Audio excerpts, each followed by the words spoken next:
everybody, welcome back to the channel. Today's question is this a win for white or a draw? How can you know straight away? And by the end of this video, you will be able to tell, no matter where those kings are, no matter where those rook pawns are, you will be able to tell whether a position is winning for the attacking side or drawing in any position where you have double rook pawns and one side has an extra pass pawn. It's super easy and it's super interesting, so let's get right into it. If you want, right now, you can pause the video, try to calculate this out if you haven't seen it before. Ask yourself, white to move, is it a win for white or is it a draw? Or you could just continue watching because we're going to go over the theory right now. The first question we have to ask ourselves is, why not simply just calculate? Because the position we just saw, it's not too hard to see that if you just calculate it out, the position is drawn. However, I'm sure if you had never seen that position before, it would have taken you a little bit of time. The reason why it's very important to know the theory right here and be able to know straight away whether one of these types of positions is winning or drawn is because a lot of times you will reach these positions as the result of calculations from a complicated middle game. And as you can see here, we have this position where we have two rook pawns and one side has an extra pass pawn. Is this winning for black or is this a draw? You better know the answer to that all the way back here before you decide to play rook d5. Or perhaps if you know that this position is a draw, perhaps that will implore you to play rook d5 as white. So that's why knowing the theory is so important, because I don't have to calculate an additional 20 moves here. I just know this is drawing for white and I can end my calculations here. It reduces mental fatigue, it reduces the chance for misevaluations, and it reduces the time you spend on your clock. If you're still in the middle game, you still have to manage your time. All right, so how do we know this is drawn? The first thing we need to learn is we need to learn the normal position. And we also must establish which positions this theory applies. This theory will apply in king and pawn endgames where both sides have rook pawn on adjacent square and one side has an extra pass pawn in the center or on the opposite wing of the board. There's three scenarios where those two requirements will be met, but this theory doesn't apply. So the first scenario is if the position is winning without the rook pawns, just imagine the rook pawns don't exist. If the position is winning for the side with the extra pawn, then obviously it's also winning with the rook pawns on board. So this theory wouldn't apply in those positions. The second is if the attacking side's rook pawn, so the side with the extra pawn, if their rook pawn is more than halfway up the board, it is always a win for the attacking side. So you don't need to use this theory. If the attacking side's rook pawn is more than halfway up the board, it's always a win for the attacking side. And the third situation is if the passed pawn is a center pawn and it's not very far advanced, so second, third, or fourth rank, and the black king has chances to come over here and capture the attacking side's rook pawn. In those cases, you do have to calculate because that's kind of a special situation. However, those situations very rarely happen in real games because center pawns are often captured or far advanced in the opening and middle game. And you might be surprised that this scenario where you have two rook pawns and one side has an extra pass pawn actually occurs very, very frequently in classical games, much more frequently than one might anticipate, especially if you include all the times it appears in calculations. So it's very important to know the theory here. Let's call this position the normal position. There are three things about the normal position that you must recognize. First, the rook pawns are intersected by the middle of the board. Second, the extra pass pawn falls on this h3 to c8 diagonal. It's on that diagonal. And third, the king is next to the pawn rather than in front of it. The normal position is a draw. This position is drawn.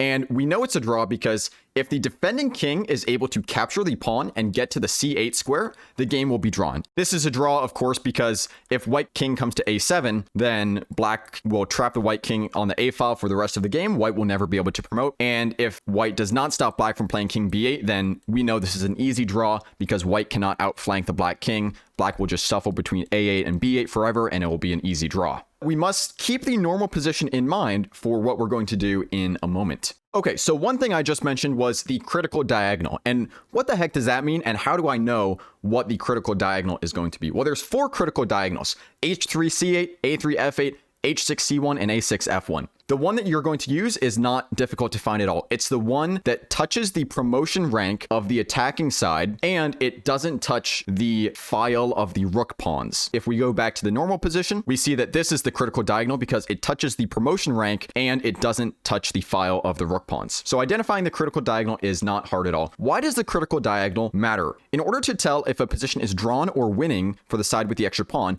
we must score the position. In order to score the position, we must look at the three characteristics of the position, compare them to the normal position, and then we will be able to tell right away if the position is drawing or winning for the attacking side. The normal position has a score of 0. A score of 0 means that the defending king will be able to reach the c8 square just in time before the attacking king can control c8. So let's learn how to score a position now. When we're scoring a position, if the score is 0 or a negative score, then the position is a draw for the defending side. And if it is a positive score, then it is a win for the attacking side. How do you score a position? There's 3 things you have to look at: rook pawn position, passed pawn position, and king position. All you have to do is compare those 3 things to the normal position, add them together, and you will know right away if the position is winning or a draw. First up is rook pawn position. For every square that the rook pawns are behind the normal position, subtract 1 point. So if they're on a3 and a4, -1. If they're on a2 and a3, -2. So here they're on a3 and a2. So right now we're at -2. The second thing to look at is the passed pawn position relative to the critical diagonal. Remember, in the normal position, the passed pawn sits on the critical diagonal. If the passed pawn is on the critical diagonal or above the critical diagonal, you get 0 points. But for every square the passed pawn is behind the critical diagonal, you get 1 point. So here, the passed pawn is 2 squares behind the critical diagonal, so we get 2 points. It's very important to not count diagonally here. So you might think that's only 1 square, but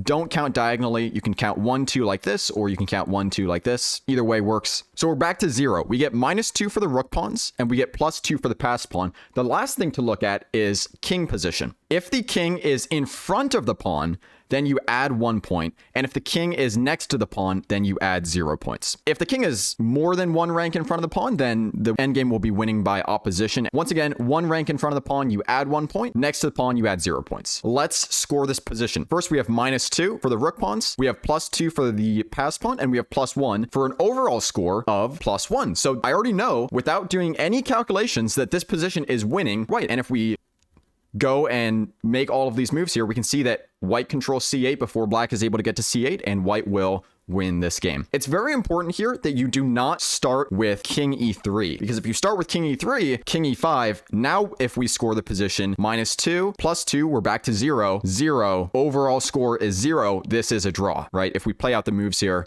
then this is going to be a draw. Black gets to the corner. There's one very important amendment to this scoring system that you must take into consideration. If the passed pawn is a rook pawn and the defending side has trapped the attacking side king against the rook file and the king is in front of the passed pawn, the attacking side does not score an extra point for having their king in front of the pawn. We can see this very easily because white will eventually have to bring their king next to the pawn in order to come over here and capture this rook pawn. If white tries to avoid doing this, king f5, king h5, then they're going to be stuck on this rook file forever. Eventually you'll get stalemate. And if white brings the king down, well, now we can very clearly see why white doesn't score an extra point here. There is one amendment to that amendment that I just stated, which is if the rook pawn is on its starting square, then the previous amendment does not apply. Here, we would still score -1, +1, we're back to 0, and then +1 for king position. So overall score of +1, so this would be winning for white. Why does the amendment not apply if the passed rook pawn is on its starting square? Well, because here we play king f3, king g5, and normally black here would play king g2. This passed pawn would be doomed. Black would get to c8 in time, and it would be a draw. But, of course, the rules of chess state that when the pawns aren't at starting square, h4, and white wins this one. If black tries to avoid letting that happen with king f5, then simply king g3, king g5, we score the position again, -1, +1, we're back to 0, and +1 for king position with an overall score of, once again, +1, so white still wins this. And that's it. That's all you need to know about king and pawn endgames with headbutting rook pawns with one side having an extra pass pawn. If you enjoyed the video or if you learned something, please leave a like. It really helps me out. If you want to test your knowledge with some exercises, click the study link in the description. You can go there, test your new knowledge with some exercises. Thank you very much for watching. Remember to subscribe if you haven't already, and I'll see you next time.